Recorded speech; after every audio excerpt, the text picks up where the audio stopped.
नमस्कार दोस्तों, मैं हूं पृथ्वी सिंह और आपका स्वागत है मेरे YouTube channel defence and strategic studies में। आज हम जानेंगे स्पेस वॉरफेयर के बारे में।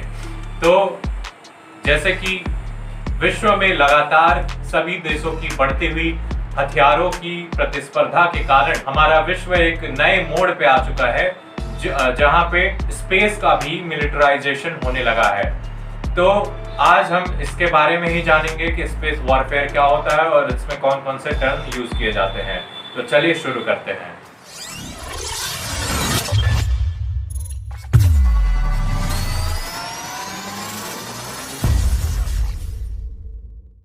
तो चलिए देखते हैं स्पेस वॉरफेयर क्या होता है और इसमें हम लोग क्या क्या पढ़ेंगे। इस वीडियो में मेरी खास मदद की है हिमांशु श्रीवास्तव ने, जो मेरे क्लासमेट हैं। तो देखते हैं इस टॉपिक में क्या क्या हमें जानना है। तो सबसे पहले हम लोग जानेंगे कि definition of space warfare. Second cheese militarisation of space, space weaponry के बारे में, countries with space defence system के बारे में, डिफेंस स्पेस एजेंसी क्या होता है, और treaties to control militarisation of space. तो ये सारी चीज़ें हैं जिनके बारे में आज हम जानेंगे। तो देखते हैं। सबसे पहले डेफिनेशन या introduction. Space warfare is a combat that takes place in outer space. तो स्पेस वॉरफेयर क्या होता है? एक ऐसा युद्ध होता है या एक ऐसी लड़ाई होती है जिसको आउटर स्पेस में, स्पेस के बाहर लड़ा जाता है, आउटर स्पेस में लड़ा जाता है। तो the scope of space warfare therefore includes ground to space warfare such as attacking satellites from the earth, space to space warfare such as satellites attacking satellites, and space to ground warfare such as satellites attacking earth based targets। तो यहाँ पे आप समझ सकते हैं कि जैसे जब कोई सैटेलाइट जो होता है जिसको अर्थ से अटैक किया जाता है किसी सैटेलाइट पे, तो वो ग्राउंड टू स्पेस वॉरफेयर होता है। यानी कि सतह से अंतरिक्ष में हम लोग किसी सैटेलाइट को मार गिराते हैं, तो उसको हम लोग कहते हैं ग्राउंड टू स्पेस वॉरफेयर। फिर दूसरी चीज़ आती है, जैसे हम किसी सैटेलाइट से किसी दूसरे सैटेलाइट को मारते हैं या उसको नष्ट कर देते हैं, तो उसको हम लोग कहते हैं स्पेस टू स्पेस वॉरफेयर। और तीसरी चीज़ जो आती है स्पेस टू ग्राउंड वॉरफेयर, इसमें क्या होता है कि किसी स्पेस में स्थित सैटेलाइट से हम लोग अर्थ पे बेस्ड कोई टारगेट होता है, अर्थ पे स्थित कोई टारगेट होता है, तो उसको हम लोग क्या करते हैं, उसको नष्ट करते हैं एम करके। तो इसको कहा जाता है स्पेस टू ग्राउंड वॉरफेयर। तो आगे देखते हैं मिलिटराइजेशन ऑफ स्पेस के पीछे का कारण क्या है, क्यों दिन प्रतिदिन जो है स्पेस का मिलिटराइजेशन किया जा रहा है, उसका सैन्यीकरण किया जा रहा है।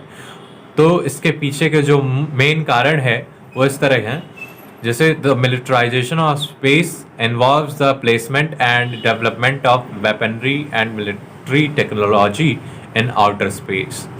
तो क्या होता है इसमें कि दिन प्रतिदिन जो वेपनरी और मिलिट्री टेक्नोलॉजी का डेवलपमेंट होते जा रहा है, वो इसमें एक मुख्य भूमिका निभाता है कि स्पेस का मिलिटराइजेशन किया जा रहा है। नेक्स्ट है the use of satellites for espionage, surveillance और मिलिट्री कम्युनिकेशंस। तो यहाँ पे तीन चीज़ें आ रही हैं। एस्पियोनेज यानी कि जासूसी के लिए, सर्विलेंस किसी पे निगरानी रखने के लिए, या मिलिट्री कम्युनिकेशंस के लिए, जो मिलिट्री आपस में बातचीत करती है, जो भी इंफॉर्मेशन होता है उसको शेयर करती है, उस चीज़ों के लिए, इन सारी चीज़ों के लिए सैटेलाइट का इस्तेमाल किया जा रहा है स्पेस में। ये हो गया कारण। आगे देखते हैं need of satellite security, defence and offence. तो यहाँ पे जो पहले से मौजूद अंतरिक्ष में सैटेलाइट्स हैं उनकी सुरक्षा के लिए, या फिर हम किसी अन्य सैटेलाइट को ऑफेंस करने के लिए यहाँ पे इसकी ज़रूरत पड़ती है।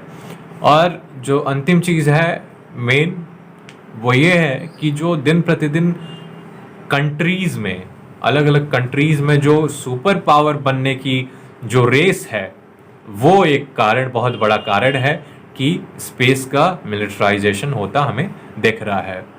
तो आगे देखते हैं स्पेस वेपनरी के बारे में, जो स्पेस में कौन कौन से हथियार यूज़ किए जा सकते हैं और किए जा रहे हैं, वो इस तरह से देख सकते हैं यहाँ पे। मॉल्टन मेटल कैनन फायर, तो ये मॉल्टन मेटल कैनन फायर हो गया। लेज़र गन्स हो गए, फिर चाइनीज़ मिसाइल्स हो गए, ठीक है। फिर आगे देख सकते हैं रॉड्स फ्रॉम गॉड, ये एक तरीके का हथियार है, स्पेस में यूज़ किया जाता है। यूनाइटेड स्पेस फोर्स क्राफ्ट, तो यूएस का जो स्पेस फोर्स है, जो स्पेस आर्मी है यूएस की, वो स्पेस फोर्स के नाम से जानी जाती है। इस तरह के हथियार आप देख सकते हैं, जैसे यहाँ पे वेपनाइज एस्टेरॉइड्स हो गए, फिर रशियंस नडल मिसाइल हो गए। तो ये सारे हथियार स्पेस वॉरफेयर में यूज़ किए जा सकते हैं। अभी तो फ़िलहाल ऐसा कुछ किया नहीं गया है, लेकिन ये संभावना, एक तरीके की पॉसिबिलिटी है कि इस तरह के हथियार इस्तेमाल किए जा सकते हैं स्पेस वॉरफेयर में। और इन सारी चीज़ों को जो कंट्रोल किया जाता है वो एक स्पेस वॉर रूम से किया जा सकता है, और स्पेस वॉर रूम में बैठे बैठे इन सारे हथियारों का इस्तेमाल किया जा सकता है और बहुत भारी भरकम क्षति पहुंचाई जा सकती है। यहाँ पे जैसे आप देख सकते हैं कि यूएस का एक स्पेस क्राफ्ट है, फिर रशिया का है, फिर चाइनीज़ मिसाइल है। तो यहाँ पे ये सारी कंट्रीज जो हैं एक तरीके की सुपर पावर बनने में दिलचस्पी रखते हैं। इस वजह से ये लोग स्पेस वेपनरी को बढ़ावा दे रहे हैं और स्पेस का मिलिट्राइजेशन कर रहे हैं। तो आगे देख लेते हैं कि किस तरह के वेपन्स होते हैं स्पेस में। स्पेस वेपन्स के बारे में तो स्पेस टू स्पेस वेपन्स जान ही चुके हैं कि जो सैटेलाइट को नष्ट किया जाता है उसको स्पेस टू स्पेस वेपन कहा जाता है। यहाँ पे आप लोग देख सकते हैं, ये एक सीक्रेट मिलिट्री स्पेस स्टेशन है, एल्माज सीक्रेट मिलिट्री स्पेस स्टेशन, जो रशिया द्वारा निर्मित है और जो किसी भी हॉस्टाइल इंटरसेप्शन को रोकने के लिए या हॉस्टाइल फोर्सेस पे पाबंदी लगाने के लिए, उसको ख़त्म करने के लिए इसको 23mm ऑटो कैनन से इक्विप्ड किया गया है, जो अपनी खुद से सुरक्षा कर सकता है। The Soviet unmanned Polyus weapons platform was designed to be equipped with a megawatt carbon dioxide laser and a self-defense cannon। तो यहाँ पे आप लोग देख सकते हैं कि एक और सोवियत अनमैन्ड पॉलियस वेपन प्लेटफॉर्म है जो डिज़ाइन किया गया है और जिसको इक्विप्ड किया गया है अ मेगावाट कार्बन डाइऑक्साइड लेजर से और सेल्फ डिफेंस कैनन से। तो ये हो गए स्पेस टू स्पेस वेपन्स। आगे देखते हैं अर्थ टू स्पेस वेपन्स। तो मेनली इसमें क्या एंटी सैटेलाइट वेपन्स आते हैं, जिनको जो एंटी सैटेलाइट वेपन्स जो space to space and air to space missiles होते हैं, इनको यूएस, रशिया, इंडिया और चाइना द्वारा डेवलप किया गया है इन एंटी सैटेलाइट वेपन्स को। तो यही mainly earth to space weapons के अंतर्गत आते हैं। Multiple test firings have been done with a recent Chinese and US test program that destroy an orbiting satellites। तो इसका जो है US और चाइना ने इसका टेस्ट कर चुका है और अपने ऑर्बिट में स्थित सैटेलाइट्स को नष्ट करके बहुत बार इसका परीक्षण किया जा चुका है अर्थ टू स्पेस वेपन्स का। In general use of explosive and kinetic kill system is limited to relatively low altitude due to space debris issues and so as to avoid leaving debris from launch in orbit। तो यहाँ पे जो general use of explosive होता है और kinetic किल system होता है उसको लिमिटेड करके रखा गया है और उनको स्पेस डेब्रिस इशू यानी कि जो अंतरिक्ष में जो कह सकते हैं मलबे जो हो जाते हैं उनके कारण मलबे ना हो पाए अंतरिक्ष में, उसके कारण इसको कम एल्टीट्यूड पे रखा जाता है, कम ऊंचाई पे रखा जाता है। इस वजह से यहाँ पे जो एक्सप्लोजिव हैं या काइनेटिकल सिस्टम्स हैं उनको लिमिटेड तरीके से यूज़ किया जाता है। आगे देखते हैं स्पेस टू अर्थ वेपन्स। इसमें orbital weaponry is any weapon that is in orbit around a large body such as a planet और moon. As of September 2070, there are no known operative orbital weapon systems. तो जो orbital weaponry है ये किसी भी large body जैसे ये अर्थ हो गया या मून हो गया, इन सब के ऑर्बिट के चारों ओर इनको रखा जाता है।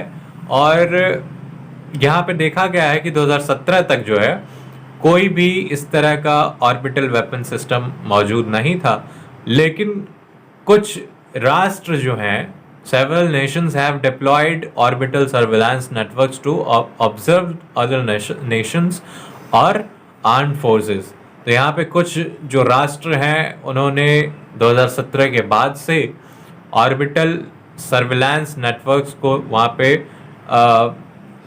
मौजूद किया है, वहाँ पे डिप्लॉय किया है, और ताकि ऑब्जर्व किया जा सके दूसरे राष्ट्रों को और आर्म्ड फोर्सेस को।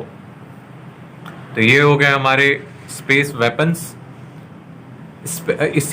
इसी के अंतर्गत जो है एक ऑर्बिटल बम्बार्डमेंट आता है। जैसे कि ये क्या होता है, orbital bombardment is the act of attacking targets on a planet, moon or other astronomical objects from orbit around the objects rather than from an aircraft or a platform beyond orbit।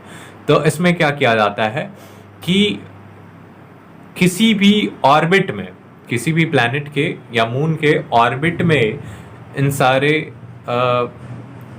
Aircraft को या किसी भी platform से यहाँ पे उस planet के अंतर्गत किसी भी ऑब्जेक्ट को टारगेट करके उस पर बॉम्ब गिरा दिया जाता है या इस तरह के एक्सप्लोसिव गिरा दिए जाते हैं।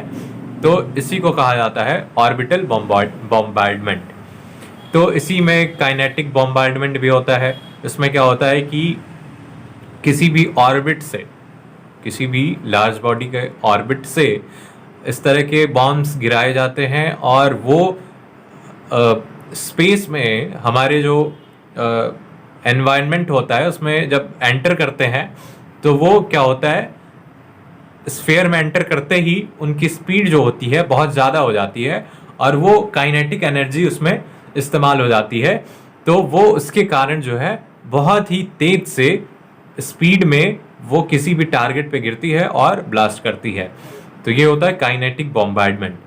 तो इस तरह के हथियार नाजी जर्मनी ने इसका एक तरीके का सनगन नाम का प्रोग्राम प्लान किया था, जिसको जो लाइट है, जो सूर्य की किरणें हैं, उनको एक वहाँ पे एक बड़े मिरर द्वारा, अंतरिक्ष में उपस्थित एक बड़े मिरर द्वारा रिफ्लेक्ट करके किसी एक बिंदु पर पॉइंट करके उसको केंद्रित करने का एक नया तरीका खोजा था नाजी जर्मनी ने। लेकिन हालांकि ये उस समय यूज़ नहीं किया गया, लेकिन इस पर वर्क किया जा रहा था उस टाइम।